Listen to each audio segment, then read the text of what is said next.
नैऋत्य मोसमी पाऊस म्हणजेच मान्सून अखेर शुक्रवारी गोव्यात दाखल झाला। हवामान विभागानं मान्सून गोव्यात दाखल झाल्याचं जाहीर केलं।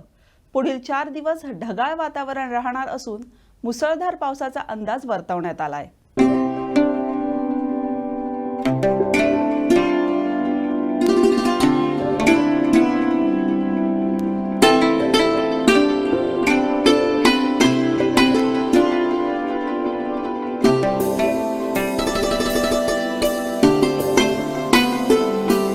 सुमारे 10 दिवसांपासून प्रतिकूल वातावरणामुळे आगेकूच करू न शकलेल्या नैऋत्य मोसमी पावसानं अखेर शुक्रवारी गोव्यात प्रवेश केला। गोव्याची हद्द ओलांडून मोसमी पाऊस दक्षिण कोकणातील वेंगुर्ल्यापर्यंत दाखल झालाय।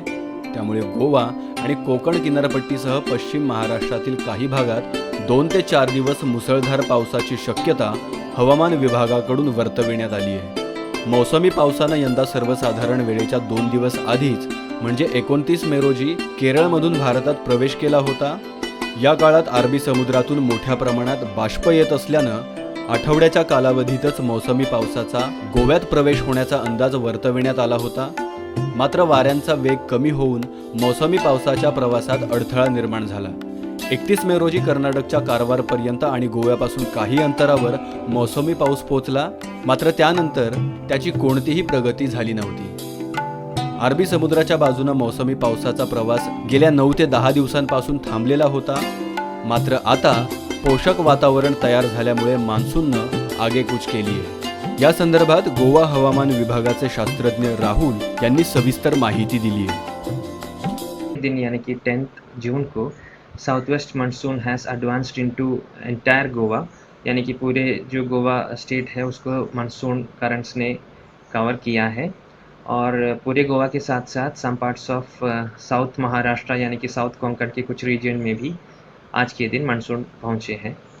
और मानसून का जो नॉर्थर्न लिमिट है, जैसे आप इस इमेज में देख सकते हैं, अभी जो नॉर्थर्न लिमिट ऑफ मानसून है वो जा रहा है वेंगुर्ला से होके और सेकेंड उसका पॉइंट है चिकमंगलुरु और बेंगलुरु जो कर्नाटका में है, और पुदुचेरी तमिलनाडु से होके बे ऑफ बंगाल में और नॉर्थ ईस्टर्न स्टेट को मानसून अभी तक कवर किया है। मानसून का जो नॉर्थर्न लिमिट है वो फ्रॉम अराउंड 31 मई से 9 जून तक कारवार में ही था। It was not covering Goa till today.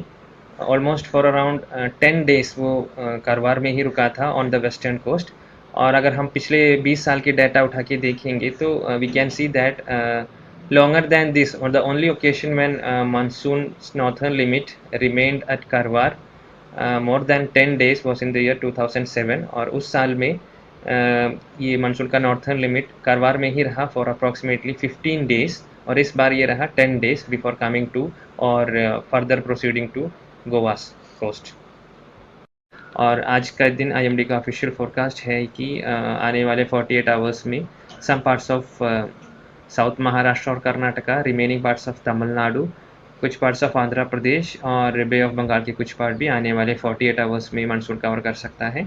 और उसके बाद के 2 दिनों में कुछ और महाराष्ट्र के इलाके, एंटायर कर्नाटका और आंध्र प्रदेश के कुछ और बे ऑफ बंगाल के कुछ एरियाज, उसके बाद के 2 दिन में मानसून कवर करने के चांसेस हैं। और आज के दिन जैसे ही मानसून ऑनसेट हुआ है गोवा के ऊपर, नहीं तो मानसून एडवांस हुआ है गोवा के ऊपर, तो रेनफॉल एक्टिविटी भी जैसे IMD ने पहले ही बताया था, कल बताया था, मानसून एक्टिविटी भी गोवा के ऊपर रेनफॉल एक्टिविटी भी बढ़ने वाला है। आज के दिन यानी कि 10th जून को आइसोलेटेड जगह पे हेवी रेनफॉल होने के चांसेस है, यानी कि नॉर्थ और साउथ गोवा के ऊपर 1 या 2 स्टेशनों से हेवी रेनफॉल यानी कि रेनफॉल एक्सीडिंग 6 सेंटीमीटर होने के चांसेस है 10th को। और सेम कंडीशन रहेगा 13th और 14th को भी। लेकिन 11th और 12th को ये हेवी रेनफॉल का स्पेशल डिस्ट्रीब्यूशन थोड़ा बढ़ने का चांसेस है।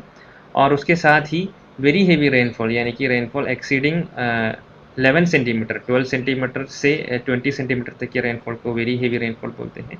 उस कैटेगरी के रेनफॉल आइसोलेटेड जगह पे होने के चांसेस है 11th और 12th को, यानी कि in short rainfall activity will be comparatively higher on 11th and 12th। तो आज के दिन येलो कलर वार्निंग इश्यू किया है आने वाले 5 दिनों के लिए दोनों डिस्ट्रिक्ट के ऊपर।